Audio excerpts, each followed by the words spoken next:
দুনিয়ার মানুষেরা এটা ভালো করে বুঝবা, রাসূলুল্লাহ সাল্লাল্লাহু আলাইহি ওয়াসাল্লামকে মক্কার কাফির মুশরিকরা জমিন থেকে বিদায় করার জন্য 100 গোত্র থেকে 100 জন যুবক রেডি করলো। আজকে আমার নবীর পুরো ঘর ঘেরাও করে ফেলেছে। রাসূলুল্লাহ সাল্লাল্লাহু আলাইহি ওয়াসাল্লামকে জমিন থেকে বিদায় করে দিবেন, আমার নবী চাদর গায়ে দিয়ে ঘুমিয়ে আছে। জিবরিল আমিন চলে আসছেন। পয়গম্বর, আল্লাহ তাআলা আগেই বলেছিলেন যে কোনোদিন আপনার হিজরত করা লাগবে, ঠিক এখন সময় হয়েছে, এখনই আপনি হিজরতের জন্য রওনা করেন। রাসূলুল্লাহ সাল্লাল্লাহু আলাইহি ওয়াসাল্লাম বলেন, বাহিরে কাফির মুশরিকরা সব আমার ঘরটা ঘেরাও করে দাঁড়িয়ে আছে, আমি কেমন করে যাব? হযরত জিবরিল আমিন বলেন, পয়গম্বর, আপনার সব থেকে কাছের সাহাবী আলী রাদিয়াল্লাহু আনহুকে আপনার বিছানায় শোয়াইয়া আপনার চাদর দিয়ে তাকে ঢেকে এরপরে রেখে চলে যান। নবী বলেন, ব্যাপার কি বলো, কার সাথে নিয়ে যাব? বলে, আবু বকরকে আপনি সাথে করে হিজরতের রাতে নিয়ে মদিনার দিকে রওনা করবেন। ওরে দুনিয়ার মুসলমান জন, রাসূলুল্লাহ সাল্লাল্লাহু আলাইহি ওয়াসাল্লামের কলিজা দুঃখে ফেটে যায়। এই মক্কায় যেই নবীর জন্ম, ছোটবেলা থেকে বড় হয়েছেন এই মক্কার জমিনে, সেই মক্কার জমিনে আজকে নবীর মক্কার জমিন ছাড়তে হবে। আমার নবীর জীবনের কত কষ্ট, কিন্তু হযরত আলী রাদিয়াল্লাহু আনহুকে বিছানায় শোয়ায় দিলেন। হযরত আলী রাদিয়াল্লাহু আনহু কেমন সাহাবী জানো মুসলমান? যেই সাহাবী ভালো করে জানে আমার নবী এই বিছানায় ঘুমিয়েছিলেন, এখান থেকে আমার নবী চলে যাচ্ছে, যদি আমার নবীরে মক্কার কাফির মুশরিকরা না পায়, আমি আলীকে জমিন থেকে বিদায় করে দিবে। কিন্তু হযরত আলী তারপরেও ঘুমায়। কেন ঘুমায় জানো? হযরত আলী বুঝাইতে চায়, শোনো, আমার নবীর বিছানায় আমার নবীর স্থলাভিষিক্ত হইয়া আমার জানের বিনিময় নবীর জান যদি বেঁচেও যায়, এর থেকে ধন্য সম্পন্ন কাজ আমার আর হতে পারে না, এর থেকে কপালওয়ালা নসিবওয়ালা কাজ আমার জীবনে আর হতে পারে না। রাসূলুল্লাহ সাল্লাল্লাহু আলাইহি ওয়াসাল্লাম ঘর থেকে বের হলেন। জিবরিল আমিন বললেন, পয়গম্বর, হাতের মধ্যে এক মুষ্টি বালু নিয়ে ওদের দিকে ফেলেন, ফিকে দেওয়া হলো। এমন চোখের মধ্যে গিয়া পড়ে চক্ষু অন্ধ হয়ে গেল। ওরা চোখ ডলতে ডলতে নবীজি বের হয়ে গেলেন। হযরত আবু বকর সিদ্দিক রাদিয়াল্লাহু আনহুকে বললেন, চলো রওনা করতে হবে। হযরত আবু বকর আমার নবীর সামনে সামনে হাঁটে। আবু বকর সিদ্দিক আজকে পাগল, একবার আমার নবীর ডানে ডানে চলে, আবার দৌড় দেয়, আবার দৌড়ায়। আবু বকর সিদ্দিক আমার নবীর বাম পাশে এসে বাম সাইডে চলে, আবার দৌড় দিয়ে নবীজির ডান পাশে আসে। আবার কখনো কখনো আমার নবীর সামনে সামনে আবু বকর সিদ্দিক চলেন, আবার কখনো আমার নবীর পেছনে পেছনে আবু বকর সিদ্দিক চলেন। নবীজি দেখেন আবু বকর সিদ্দিক রাদিয়াল্লাহু আনহু যেন পাগলের মতো করতেছে, একবার ডানে যায়, একবার বামে যায়, একবার সামনে যায়, একবার পেছন দিকে যায়, এমন করে করে বারবার বলে, নবী আমার ডাক দে, আবু বকর কি হলো তোমার? কেন ডানে যাও, কেন একবার বামে যাও, কেন সামনে যাও, কেন পেছন দিকে যাও? আবু বকর সিদ্দিক চোখের পানিগুলো ফেলে কান্না করে আর ডেকে বলে, নবী আমার, আমি আজকে বৃদ্ধ মানুষ, আমার শরীরের মধ্যে শক্তি নাই। আবু বকর সিদ্দিক রাদিয়াল্লাহু আনহুর মতো একটা বৃদ্ধ মানুষ নিয়ে আপনি হিজরতে রওনা করেন। আপনি চাইলে তো হযরত ওমর ফারুক রাদিয়াল্লাহু আনহুর মতো একজন বড় শক্তিশালী মানুষের সাথে নিতে পারতেন, হযরত আলী রাদিয়াল্লাহু আনহুর মতো একজন নওজওয়ান মানুষকে আপনি তো সফর সঙ্গী বানাইতে পারতেন। আমি কোন দিকে যাব? যখন আপনার ডান দিকে চলি, আমার মনে বড় ভয় হয় মক্কার কাফিররা না জানি আপনার বাম দিক থেকে আক্রমণ করে, এজন্য দৌড়ে বাম দিকে চলে যায়। আবার বড় ভয় কাফিররা না জানি আপনার ডান দিক থেকে আক্রমণ করে ফেলে, এই জন্য দৌড়ে আবার বাম দিকে আসি। আবার মনে মনে বড় ভয় হয় মক্কার কাফিররা না জানি আপনার সামনের দিক থেকে আক্রমণ করে ফেলে, এই জন্য দৌড়ায় আবার সামনের দিকে যায়। আবার মনে বড় ভয় মক্কার কাফিররা না জানি আপনার পেছন দিক দিয়ে আক্রমণ করে ফেল, এই জন্য আবার পেছন দিকে দৌড়াইয়া যায়। ওরে দুনিয়ার মুসলমানেরা, এমন করে করে করে আবু বকর সিদ্দিক রাদিয়াল্লাহু আনহু আমার নবীকে নিয়ে চলতেছেন, নবীকে নিয়ে চলতেছেন। একটু দূরে হাঁটার পরে আমার নবী রাহমাতুল লিল আলামিনের পাথরের আঘাত লেগে শরীরটা ফেটে যায়, পায়ের চামড়া ফেটে রক্ত টপ টপ করে পড়তে আরম্ভ হয়। এত আঘাত পাওয়ার কারণে নবীজি সামনের দিকে আর আগাইতে পারেন না। ডেকে বলেন, আবু বকর কেমনে পথ চলবো বলো? আবু বকর সিদ্দিক বলেন, টেনশন নাই, আমি আবু বকরের কাঁধ দুটো রেডি আছি, আপনি আমার কাঁধের উপরে উঠে বসেন নবী আমার, আমি আপনার নিয়ে উপরে যাব। পাহাড়িয়া পথ, একা একা হেঁটে উঠা যায় না। ওই গর্তের একদম পাহাড়ের চূড়া উঠে গর্তের মধ্যে আমার নবীকে নিয়ে বসবাস। ও মুসলমান, আত্মগোপন করলেন ওখানে গিয়া। লম্বা কথা, সাপ এসে কামড় দেয়, আবু বকর সিদ্দিক পা সরান না। কেন সরান না? আমার নবীর যেন কোনো ক্ষতি না। আমার নবীর তো ঘরে মা নাই, আমার নবীর ঘরে বাবা নাই, আমার নবীর আপন একটা ভাই নাই, আমার নবীর কেউ নাই, আপন একটা বোন নাই। আমার নবীর দাদা ছিল, দাদাও জমিন থেকে বিদায়, বাবা ছিল, বাবাও জমিন থেকে বিদায়। আমার নবীর জন্মের আগে বাবা বিদায়, জন্মের 6 বছরের মাথায় মা বিদায়, একমাত্র দাদা ছিলেন, দাদা 8 বছরের মাথায় জমিন থেকে বিদায়। রাহমাতুল লিল আলামিনের দিকে তাকিয়ে আবু বকর সিদ্দিক চোখের পানি ফেলে ফেলে কান্না করে। ও মুসলমান, যে মানুষটার ঘরে মা নাই, যেই মানুষটার ঘরে বাবা নাই, এর থেকে দুঃখী মানুষ আল্লাহর জমিনে আর দ্বিতীয় জন হতে পারে না। ঠিক না বেঠিক? একটু আওয়াজ করে বলো। এই মজলিসের মধ্যে এমন মানুষ খুঁজতে পাওয়া যাবে যাদের ঘরে মা নাই, বাবা নাই, আছে না নাই? আবার এমন মানুষ খুঁজতে পাওয়া যাবে যাদের সন্তান জমিন থেকে বিদায় হয়ে গেছে, আছে না নাই? ওই যে বিমান দুর্ঘটনায় উত্তরা এলাকার মাইলস্টোন স্কুলের কত শত শত বাচ্চা জমিন থেকে বিদায় হয়ে গেল। মায়ের বুক ফাটা চিৎকার, বাবার বুক ফাটা চিৎকার, স্বপ্নের সন্তানটা জমিন থেকে বিদায় হয়ে গেল। কলিজার টুকরা বাচ্চাটা জমিন থেকে বিদায়। মা সকালবেলার টিফিন খাওয়া, নাস্তা খাওয়া, টিফিনের বক্সের মধ্যে আবার দুপুরের খানাটাও সাথে দিয়ে দিচ্ছে। আরে বাচ্চারাও খুঁজে পাওয়া যায় না, বাচ্চার টিফিন বক্স খুঁজে পাওয়া যায় না। মা পাগলের মতো করে চিল্লায় আর দৌড়ায়। ও মুসলমান, এখানেও তো খুঁজতে পাওয়া যাবে যারা সন্তান হারাইছেন, আছেন না নাই? আপনাদের মধ্যেও 2-1 সন্তান জমিন থেকে বিদায় হয়েছে, এমন সন্তান আছে, বাবা আছেন না নাই?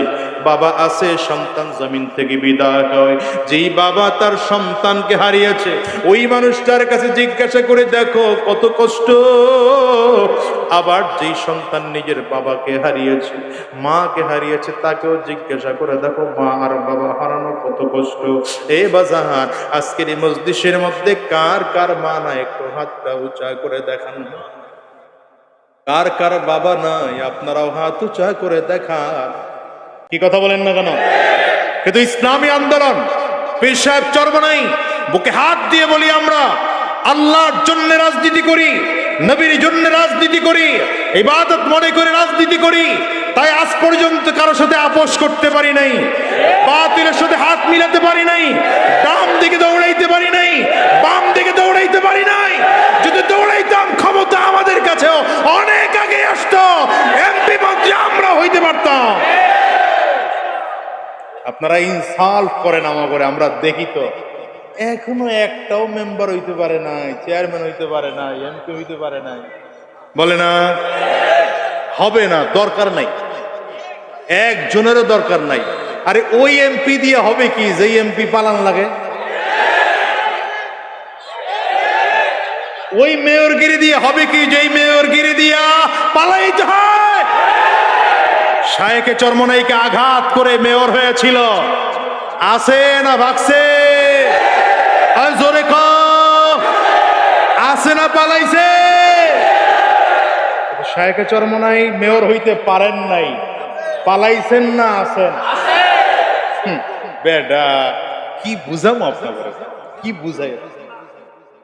আমি তো বিশাল এমপিও না, মন্ত্রীও না, একটা ছোট ইউনিয়নের চেয়ারম্যান, এবং বরিশালের সদরের মধ্যে সব থেকে ছোট ইউনিয়ন আমারটা। আমি আলহামদুলিল্লাহ এখন পর্যন্ত তো ভাগা লাগে না। কি কথা কেন? যারা বলছিল ভালাবো না,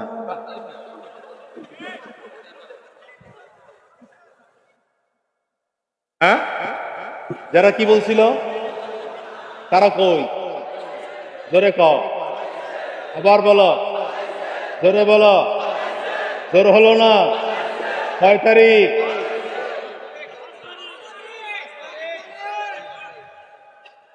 ওই এমপিগিরি দিয়ে হবে কি? যে এমপিগিরি থুয়ে পালান লাগে। ওই মন্ত্রীগিরি দিয়ে কি হবে? যে জনগণের জনরসে পড়ে। আরে ভাই, মুরব্বীরা আন্দোলন করলে তো একটা কথা ছিল, পিচ্ছি পিচ্ছি পোলাপান আন্দোলন করছে।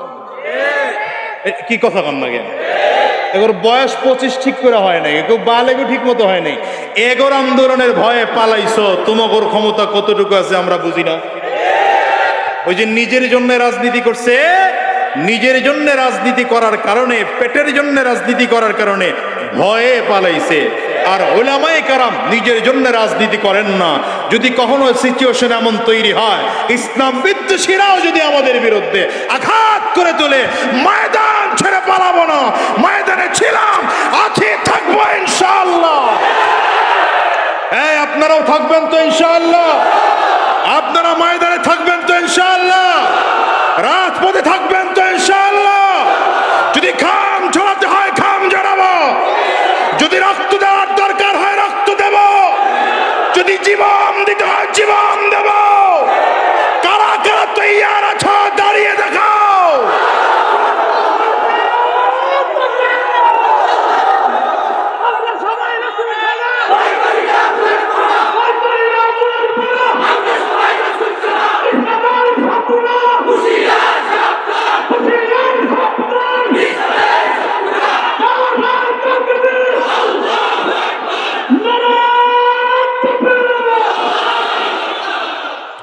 কয়টা কথা কইলাম? না, দুইটা না, অনেক কথা গেছে। 1 নম্বর, কার জন্য হবে ইবাদত? বেঁচে থাকা কার জন্যে? মরে যাওয়া কার জন্যে? এটা হলো প্রথম কথা। দ্বিতীয় কথা বললাম, ইবাদত কবুল হওয়ার জন্য শর্ত কয়টা? হইতে হবে কার তরিকায়? নবীজির তরিকায়। হতে হবে কার জন্যে? আল্লাহর জন্য। এই 2 শর্ত হইলে ইবাদত কবুল। 3 নম্বর কথা বললাম, রাজনীতিও ইবাদত, রাজনীতিও। এবার আসেন এই পয়েন্টে কথা বলি। রাজনীতি যদি ইবাদত হয়, নামাজ শিখছেন কোরআন দিয়া, নামাজ শিখছেন হাদিসের মাধ্যমে, রোজা শিখেছেন কোরআনের মাধ্যমে, রোজা শিখেছেন হাদিসের মাধ্যমে, হজ শিখেছেন কোরআনের মাধ্যমে, হজ শিখলাম কিসের মাধ্যমে? সুন্নাহর মাধ্যমে। পৃথিবীর সকল ইবাদত শিখলাম কোরআন আর সুন্নাহর মাধ্যমে। হ্যাঁ, যদি রাজনীতিও করতে হয়, সেই রাজনীতিও কোরআন আর সুন্নাহর থেকে শিখেই রাজনীতি করতে হবে। এখন যারা বড় বড় রাজনীতিবিদ বলে, এরা রাজনীতিবিদ নয়, এরা ধোঁকাবাজ। এরা কিনা বলেন? রাজনীতিবিদ না, এরা কিনা? রাজনীতিবিদ যদি হতো, 54 বছরে এদেশের সংস্কার হতো, 54 বছরে চুরি থাকতো না, 54 বছরে ডাকাতি থাকতো না, 54 বছরে খুন থাকতো না, 54 বছরে ধর্ষণ থাকতো না। 54 বছর বসে যারা এদের শাসন করেছে, এরা চুরি বন্ধ করতে পারে নাই। বুঝা গেলে রাজনীতি কোরআন দিয়ে করে নাই, মান দিয়ে রাজনীতি করেছে, নিজের স্বার্থের জন্য রাজনীতি করেছে। এই জন্য দেশের পরিবর্তন করতে পারে না। জালিয়াতি, শোষণ নীতি, পেট নীতি আর দুর্নীতি, এ সকল মিলিয়ে হলো বর্তমানের রাজনীতি। জালিয়াতি, শোষণ নীতি, পেট নীতি আর দুর্নীতি, এ সকল মিলিয়ে হলো বর্তমানের রাজনীতি। কথায় কাজে মিল নেই যার, তাহার মুখে নেই নীতি। রাজনীতি রাজনীতি, ধোঁকাবাজের রাজনীতি, রাজনীতি রাজনীতি, ভাউতাবাজের রাজনীতি। দেখো জনগণের লাগিয়া নেতার কলিজা ফেটে যায়, তাই গরিবের রিকশায় চড়ে না, পাজে রুতে যায়। এসির মধ্যে বসে নেতায় দুঃখের কথা কয়, এসির মধ্যে বসে নেতায় দুঃখের কথা কয়, আবার সাদ্দাদের বেহেশত গড়ার স্বপ্ন দেখে দিনে রাতি। রাজনীতি রাজনীতি, ধোঁকাবাজের রাজনীতি, রাজনীতি রাজনীতি, ভাউতাবাজের রাজনীতি। ঠিক না বে ঠিক? জোরে বলো। এই 53 বছর ধরে আমরা ধোঁকাবাজদের রাজনীতি দেখেছি, চাঁদাবাজদের রাজনীতি দেখেছি। 24-এর আন্দোলনের পরে আর ধোঁকাবাজদের রাজনীতি দেখতে চাই না, চাঁদাবাজদের রাজনীতি দেখতে চাই না, বদমাশদের রাজনীতি দেখতে চাই না। এবার নবীর আদর্শের রাজনীতি দেখতে চাই, ইসলামের আদর্শের রাজনীতি দেখতে চাই, কোরআনের আদর্শের রাজনীতি দেখতে চাই, দাড়িওয়ালা টুপিওয়ালা জুব্বাওয়ালাদের রাজনীতি দেখতে চাই। কারা কারা তৈয়ার? হাত তুলে দেখাও। কষ্ট হয় বুঝি আপনাদের? ইন্না সালাতি ওয়া নুসুকি ইন্না সালাতি ওয়া নুসুকি ওয়া মাহইয়ায়া ওয়া মামাতি লিল্লাহি রাব্বিল আলামিন।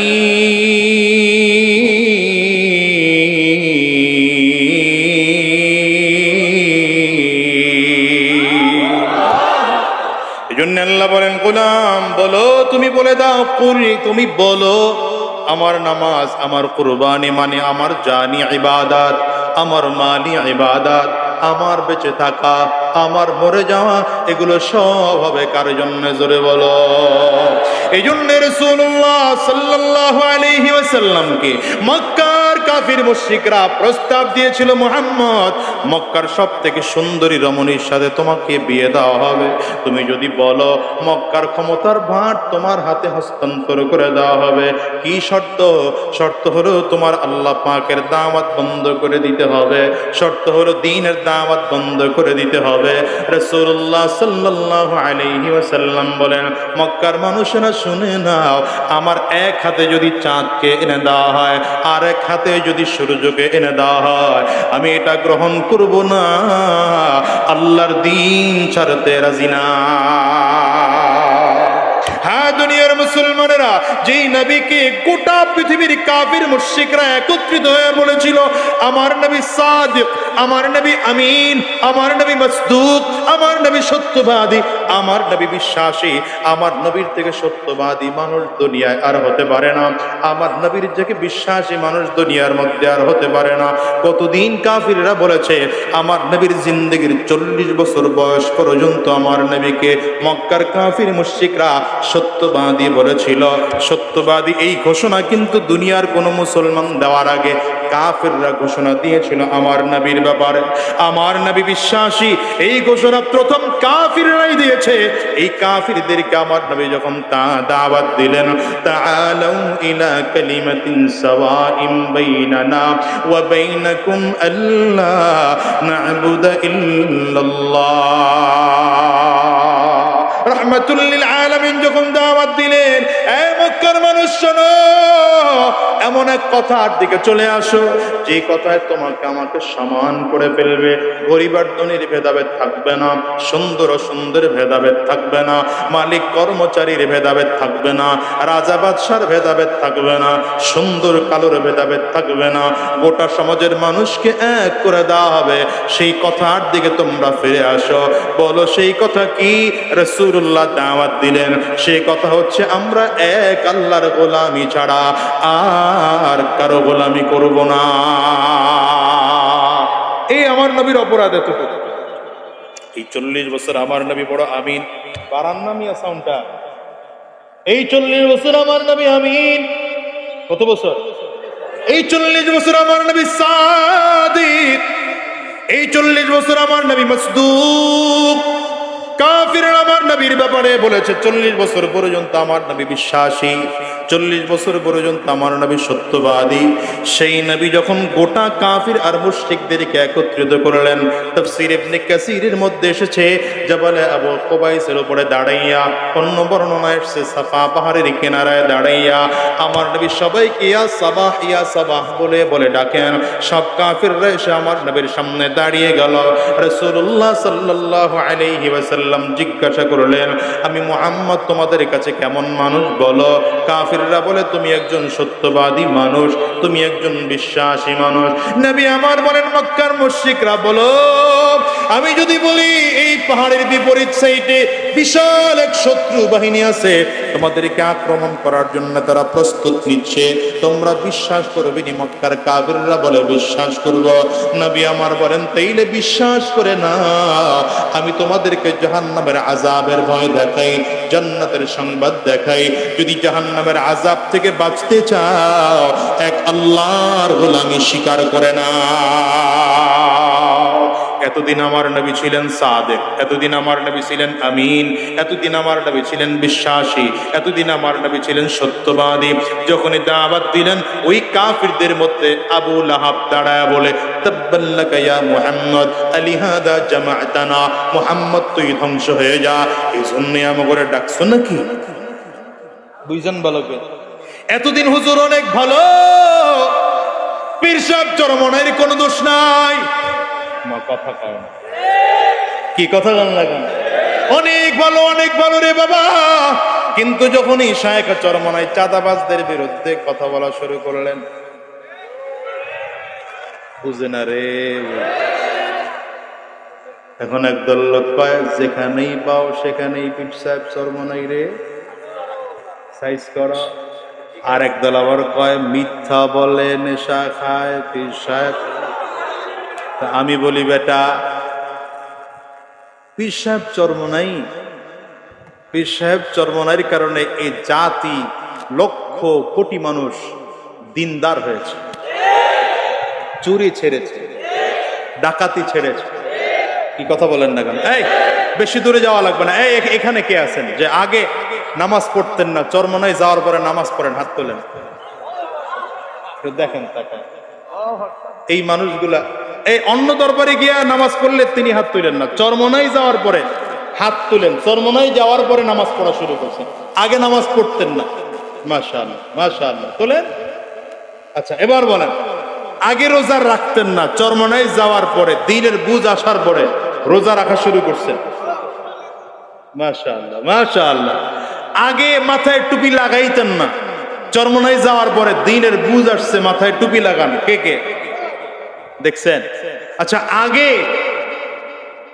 আগে মুখে দাড়ি ছিল না, এখন মুখে চরমনাই যাওয়ার পরে দ্বীনের বুঝ আসছে, মুখে দাড়ি উঠাইছেন, মুখে দাড়ি রাখতেছেন। কে কে? আল্লাহু আকবার। ওই সিলেটের কালুমাস্তান চেহারা বাবা, এক ভয়ঙ্কর। আমারে ফোন দেয় মাঝে মাঝে, খালি মাহফিল চায়। এই লোক, পৃথিবীর এমন কোন অপরাধ নেই তিনি করেন নাই, এমন কোন দরবার নাই সে যান নাই, কিন্তু তার মুখের কথা আমি চরমনাই যাওয়ার পরে শহীদিনের রাস্তা পাইছি। আচ্ছা, এই মানুষগুলো চরমনাই যাওয়ার পরে মিথ্যা ছাড়ছে, ঘুষ ছাড়ছে, সুদ ছাড়ছে, হ্যাঁ, মিথ্যা কথা বলা ছাড়ছে, ফালতু রাজনীতি করা ছাড়ছে, দোকানে পরনিন্দা করা ছাড়ছে, পাগড়ি মাথায় উঠাইছে, মুখে দাড়ি রাখছে, দম্বা জুব্বা গায়ে দেওয়া শিখছে, নবীর সুন্নতে চলতেছে, নামাজ পড়ে, রোজা রাখে, দ্বীনের রাস্তায় চলে। যার কথা শুই না দ্বীনের রাস্তায় আসলো, সেই মানুষটারে এই ভাষায় গালি দেওয়া লাগলো তোমাদের? আমি তো বলি শোনো, আমি তো বলি শোনো, ধরাকে সরা জ্ঞান মনে করো না, নিজেকে সর্বসর্বা মনে করো না, নিজেকে বিশাল ক্ষমতাবান মনে করো না। এদেশে ফ্যাসিস্টের দালাল গুলো, ওই দলের লোকেরা, চিহ্নিত সন্ত্রাসীরা তোমাদের ভাষায় কথা বলতো, নিজেদেরকে সর্বসর্বা মনে করত। কিন্তু পরিস্থিতি এমন হয়েছে, দাড়ি কামাইয়া, চুলে কলম লাগাইয়া, প্যান্ট শার্ট খুলে, লুঙ্গি পরে নৌকায় উঠা বাঁচতে পারে না। কিন্তু তাগর তো পালানোর একটা জায়গা ছিল, মামার বাড়ি। কার বাড়ি দেখছেন? কথা কয় কেউ? কার বাড়ি? তোমাগর তো ওইটাও নাই। তোমাগর যেহেতু নাই, সুতরাং সাবধান হয়ে যাও, সাধু সাবধান হয়ে যাও। জাতি যদি বড় মারাত্মক জাতি, এখন এই পিচ্ছি পিচ্ছি গোলাপান করে পালাই, জমিন দিয়ে হাইটা যাওয়ার সুযোগ দেয় নাই, জমিন দিয়ে হাইটা যাওয়ার সুযোগ দেয় নাই, জমিন নাপাক বানায় ফেলাইছো, জমিন দিয়ে হেঁটে তুই যেতে পারবি না, যা, যদি যাইতে হয় তুই যেই হেলিকপ্টার বানাইছো ওইটা দিয়ে উইরা যাম আমার দেশে, আইটা যাইতে পারবি না। খোদার গজব বুঝো নাই, ধরা রবের ধরা বড় শক্ত ধরা। আল্লাহ তাআলা বলেন ইন্না বাতশা রাব্বিকা লাশাদীদ।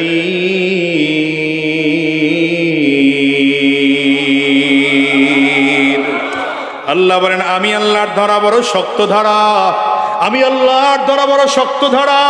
আমি মাঝে মাঝে বলি এই অর্থটা আমার মতো করে, আমি এমন করে মাঝে মাঝে বলি।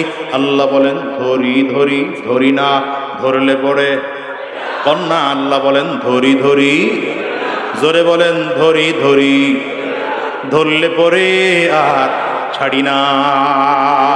এ দুনিয়ার মুসলমানেরা, 40 বছর পর্যন্ত আমার নবীর কোনো বদনাম ছিল না, আমার নবীর বিরুদ্ধে কথা বলার লোক কেউ ছিল না।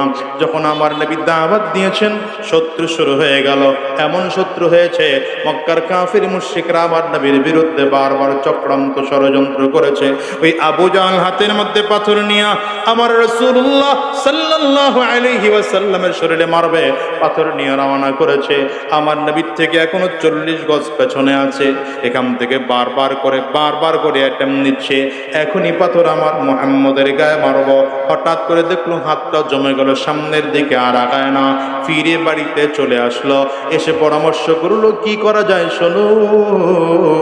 পরামর্শ করে বের করলো মক্কার বড় বড় গোত্র থেকে ধরে ধরে এক একজন যুবক আমরা যাচাই বাছাই করবো।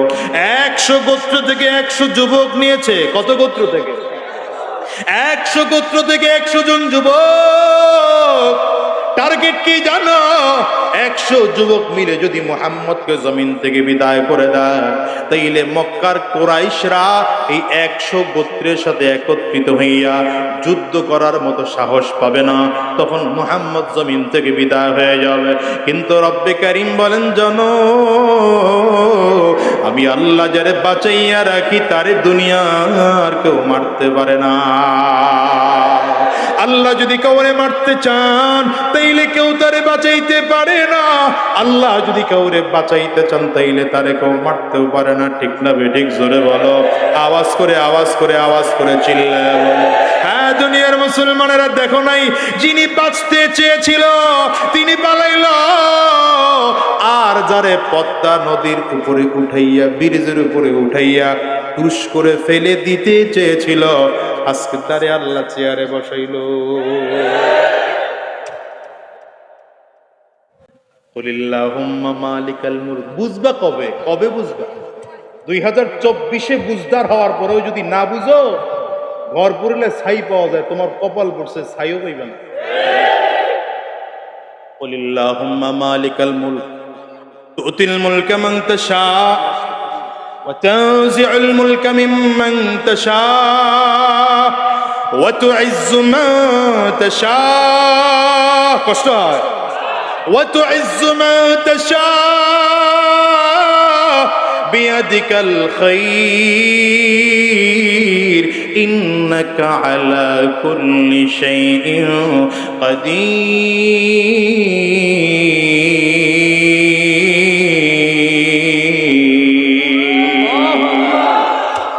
তাআলা বলেন আমি আল্লাহ তাআলা ক্ষমতা দেওয়ার মালিক।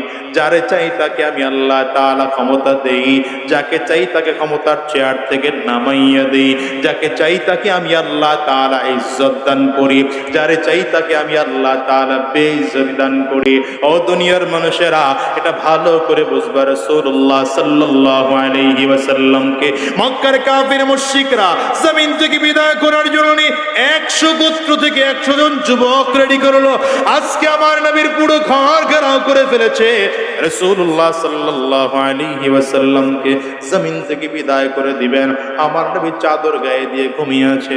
জিবরিল আমিন চলে আসছেন। পয়গম্বর, আল্লাহ তাআলা আগেই বলেছিলেন যে কোনদিন আপনার হিজরত করা লাগবে, ঠিক এখন সময় হয়েছে, এখনই আপনি হিজরতের জন্য রওনা করেন। রাসূলুল্লাহ সাল্লাল্লাহু আলাইহি ওয়াসাল্লাম বলেন, বাহিরে কাফির মুশরিকরা সব আমার ঘরটা ঘেরাও করে দাঁড়িয়ে আছে, আমি কেমন করে যাব? হযরত জিবরিল আমিন বলেন, পয়গম্বর আপনার সব থেকে কাছের সাহাবী আলী রাদিয়াল্লাহু আনহুকে আপনার বিছানায় শোয়াইয়া আপনার চাদর দিয়ে তাকে ঢেকে এরপরে রেখে চলে যান। নবী বলেন, ব্যাপার কি বলো, কার সাথে নিয়ে যাব? বলে, আবু বকরকে আপনি সাথে করে হিজরতের রাতে নিয়ে মদিনার দিকে রওনা করবেন। ওরে দুনিয়ার মুসলমান জন, রাসূলুল্লাহ সাল্লাল্লাহু আলাইহি ওয়াসাল্লামের কলিজা দুঃখে ফেটে যায়। এই মক্কায় যেই নবীর জন্ম, ছোটবেলা থেকে বড় হয়েছেন এই মক্কার জমিনে, সেই মক্কার জমিনে আজকে নবীর মক্কার জমিন ছাড়তে হবে। আমার নবীর জীবনের কত কষ্ট, কিন্তু হযরত আলী রাদিয়াল্লাহু আনহুকে বিছানায় শোয়ায় দিলেন। হযরত আলী রাদিয়াল্লাহু আনহু কেমন সাহাবী জানো মুসলমান? যেই সাহাবী ভালো করে জানে আমার নবী এই বিছানায় ঘুমিয়েছিলেন, এখান থেকে আমার নবী চলে যাচ্ছে, যদি আমার নবীরে মক্কার কাফির মুশরিকরা না পায়, আমি আলীকে জমিন থেকে বিদায় করে দিবে। কিন্তু হযরত আলী তারপরেও ঘুমায়। কেন ঘুমায় জানো? হযরত আলী বুঝাইতে চায়, শোনো, আমার নবীর বিছানায় আমার নবীর স্থলাভিষিক্ত হইয়া আমার জানের বিনিময় নবীর জান যদি বেঁচেও যায়, এর থেকে ধন্য সম্পন্ন কাজ আমার আর হতে পারে না, এর থেকে কপালওয়ালা নসিবওয়ালা কাজ আমার জীবনে আর হতে পারে না। রাসূলুল্লাহ সাল্লাল্লাহু আলাইহি ওয়াসাল্লাম ঘর থেকে বের হলেন। জিবরিল আমিন বললেন, পয়গম্বর হাতের মধ্যে এক মুষ্টি বালু নিয়ে ওদের দিকে ফেলেন, ফিকে দেওয়া হলো। এমন চোখের মধ্যে গিয়া পড়ে চক্ষু অন্ধ হয়ে গেল। ওরা চোখ ডলতে ডলতে নবীজি বের হয়ে গেলেন। হযরত আবু বকর সিদ্দিক রাদিয়াল্লাহু আনহুকে বললেন, চলো রওনা করতে হবে। হযরত আবু বকর আমার নবীর সামনে সামনে হাঁটে। আবু বকর সিদ্দিক আজকে পাগল, একবার আমার নবীর ডানে ডানে চলে, আবার দৌড় আবার দৌড়ায়। আবু বকর সিদ্দিক আমার নবীর বাম পাশে এসে বাম সাইডে চলে, আবার দৌড় দিয়ে নবীজির ডান পাশে আসে। আবার কখনো কখনো আমার নবীর সামনে সামনে আবু বকর সিদ্দিক চলেন, আবার কখনো আমার নবীর পেছনে পেছনে আবু বকর সিদ্দিক চলেন। নবীজি দেখেন আবু বকর সিদ্দিক রাদিয়াল্লাহু আনহু যেন পাগলের মতো করতেছে, একবার ডানে যায়, একবার বামে যায়, একবার সামনে যায়, একবার পেছন দিকে যায়, এমন করে করে বারবার বলে, নবী আমার ডাক দে, আবু বকর কি হলো তোমার? কেন ডানে যাও, কেন একবার বামে যাও, কেন সামনে যাও, কেন পেছন দিকে যাও? আবু বকর সিদ্দিক চোখের পানিগুলো ফেলে কান্না করে আর ডেকে বলে, নবী আমার, আমি আজকে বৃদ্ধ মানুষ, আমার শরীরের মধ্যে শক্তি নাই। আবু বকর সিদ্দিক রাদিয়াল্লাহু আনহুর মতো একটা বৃদ্ধ মানুষ নিয়ে আপনি হিজরতে রওনা করেন। আপনি চাইলে তো হযরত ওমর ফারুক রাদিয়াল্লাহু আনহুর মতো একজন বড় শক্তিশালী মানুষের সাথে নিতে পারতেন, হযরত আলী রাদিয়াল্লাহু আনহুর মতো একজন নওজওয়ান মানুষকে আপনি তো সফর সঙ্গী বানাইতে পারতেন। আমি কোন দিকে যাব? যখন আপনার ডান দিকে চলি, আমার মনে বড় ভয় হয় মক্কার কাফিররা না জানি আপনার বাম দিক থেকে আক্রমণ করে, এজন্য দৌড়ে বাম দিকে চলে যায়। আবার বড় ভয় কাফিররা না জানি আপনার ডান দিক থেকে আক্রমণ করে ফেলে, এই জন্য দৌড়ে আবার বাম দিকে আসি। আবার মনে মনে বড় ভয় হয় মক্কার কাফিররা না জানি আপনার সামনের দিক থেকে আক্রমণ করে ফেলে, এই জন্য দৌড়ায় আবার সামনের দিকে যায়।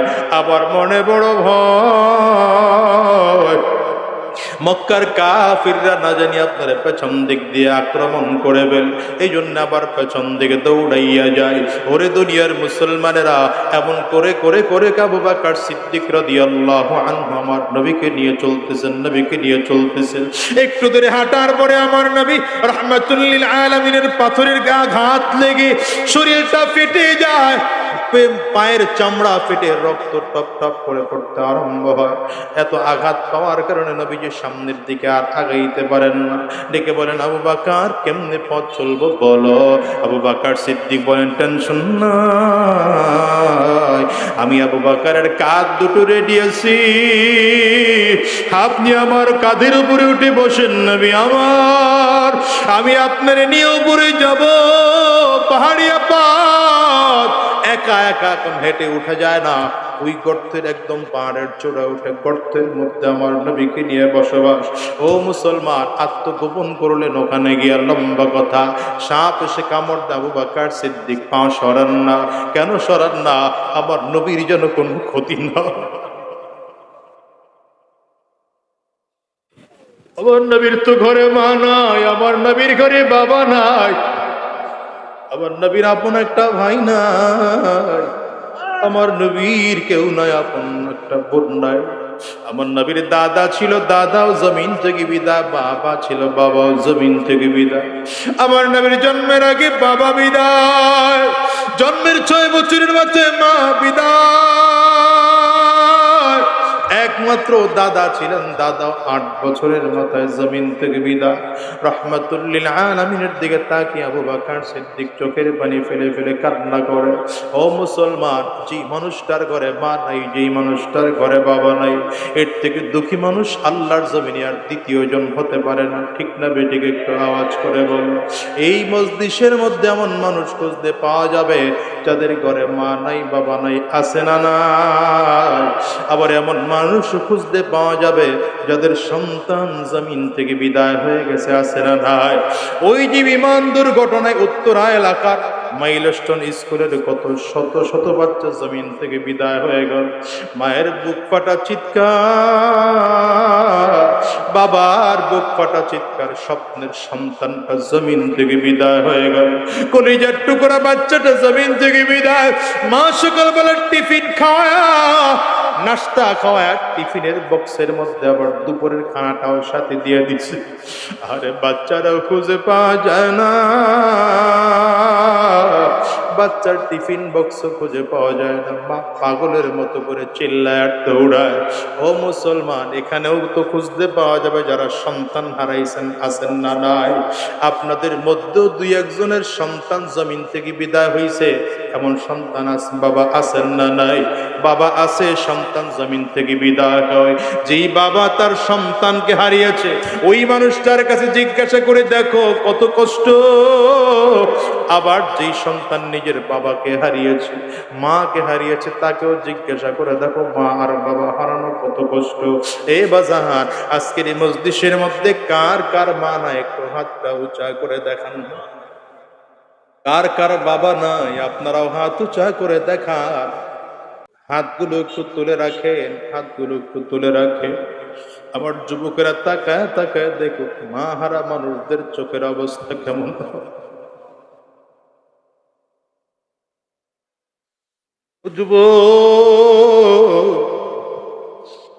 এই মানুষগুলো হাত তুলছে, এদের কারো ঘরে মা না, ঘরে বাবা না,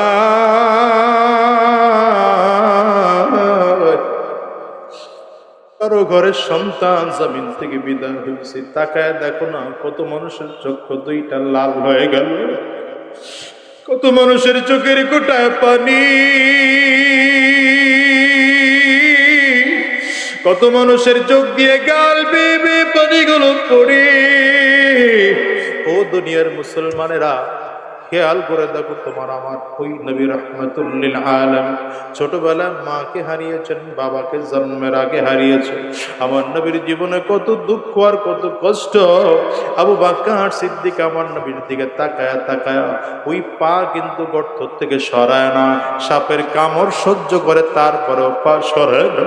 কারণ আমার নবীর যদি কষ্ট হয়ে যায়, রহমতের নবী আমার হাঁটতে হাঁটতে আরে এক পর্যায়ে গিয়ে মদিনায় পৌঁছায়, কিন্তু বারবার করে মক্কার দিকে ফিরে ফিরে তাকায়। কিতাবে লেখা হয় এমন জায়গায় যখন আমার নবী গেলেন, যেই জায়গা থেকে আর কাবা দেখা যায় না, আমার একটু একটু করে কাবা দেখায়। আমার নবী সেখানে দাঁড়ায় আফসোস করে কান্না করতেছেন আর বলেন, ওরে মক্কার কাবা জানো, তোরে ছাড়তে আমার মনে চায় না। কেন ছাড়লাম জানো? আমার নিজের আত্মীয় স্বজনরা আমাকে ছাড়তে বাধ্য করেছে। আমার নবী মদিনায় যায়, মদিনার গেট দিয়ে যখন আমার নবী ঢুকতেছে, মদিনার ছোট ছোট বাচ্চাগুলো আমার নবীকে রিসিভ করার জন্য এসে দাঁড়িয়েছে। ওরা কত সুন্দরী করে কবিতা আবৃত্তি করে, কত আনন্দ ওদের মনে, কত আনন্দ ওদের মনে। আরে আমার রহমতের নবী আজকে মদিনায় এসে হাজির, আমার নবী উটের পিঠে সাওয়ার অবস্থায় আছেন। বাচ্চাদের দিকে বারবার করে তাকিয়ে দেখতেছেন। ছোট ছোট বাচ্চাগুলো আমার নবীর দিকে এত সুন্দর করে তাকিয়ে আছে, ওদের তাকাইতে বড় কষ্ট হয়। রহমতের নবী উটের পিঠ থেকে লাফ দিয়ে জমিনের মধ্যে নেমে গেলেন। বাচ্চাগুলো আমার নবীর এত সুন্দর করে জড়ায় ধরলো, আমার নবীর চারিটা দিয়ে ঘেরাও করে ধরেছে, মনে হয় যেন আমার নবী ওদের কত কাছে, আমার নবী ওদের কত আপন, আহারে আমার নবী ওদের কত প্রিয়, এমন মনে হয়। আজকে দেখলাম আহারে নবীর ওয়ারিসদেরকেও কত ছোট ছোট বাচ্চারা কত মহাব্বত করে। শায়েখে চরমনায় যখন বক্তব্য দিতেছিলেন, ছোট একটা বাচ্চা এক বোতল পানি ওর হাতের মধ্যে, ও নিয়ে বারবার করে মানুষ ধাক্কা দিয়ে দিয়ে দিয়ে আগায়। আহারে বলতেছে, আমি হুজুরের এক বোতল পানি খাওয়াবো। মানুষগুলো বারবার কয়, তুমি যাইতে পারবে না, বাচ্চা মানুষ। বলে না, এই পানির বোতলটা আমি হুজুরের হাতে দেব। এই বাচ্চা সবাই ধাক্কা দিয়া দিয়া দিয়া দিয়া সামনের দিকে আগায়। এই বোতল, পানির বোতলটা শায়েখের হাতে দিয়া বাচ্চা ঠান্ডা হয়েছে। ও দুনিয়ার মুসলমান, কি করে তোমাদেরকে বুঝাবো? নবীর ওয়ারিসদেরকে মোহাব্বত করে নেওয়ালা আজও দুনিয়ার জমিনে আছে। ওই আমার রহমতের নবী যখন মদিনার মধ্যে ঢুকেছে, মদিনার ছোট ছোট বাচ্চাগুলো আমার নবীকে রিসিভ করার জন্য আনন্দিত হইয়া ঘেরাও করে ধরেছে।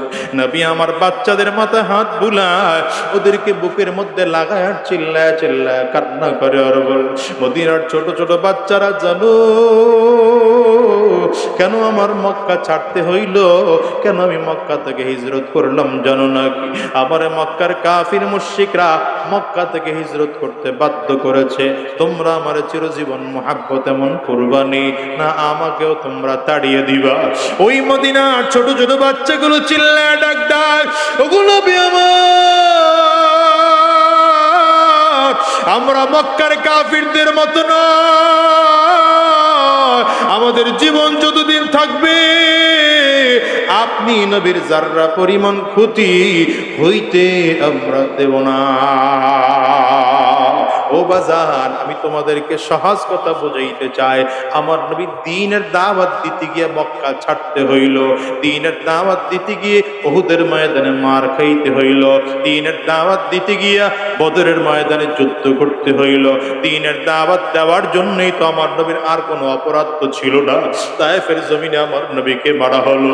রহমতের নবীকে যখন তায়েফের জমিনে মারে, ছোট ছোট বাচ্চাদের হাতে রাবারের গুলিগুলো দিয়া, ছোট ছোট পাথরের টুকরো গুলো দিয়ে বলি, এগুলো মুহাম্মদের কামাত।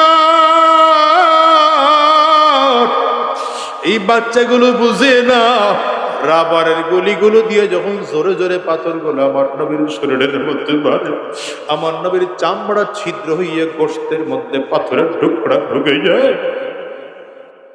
রহমতের নবী বেহুশ হয়ে জমিনের মধ্যে পড়ে গেলে, হুশ ফিরে আসলেন, এমন ভাবে আবার মারতে শুরু করেছে।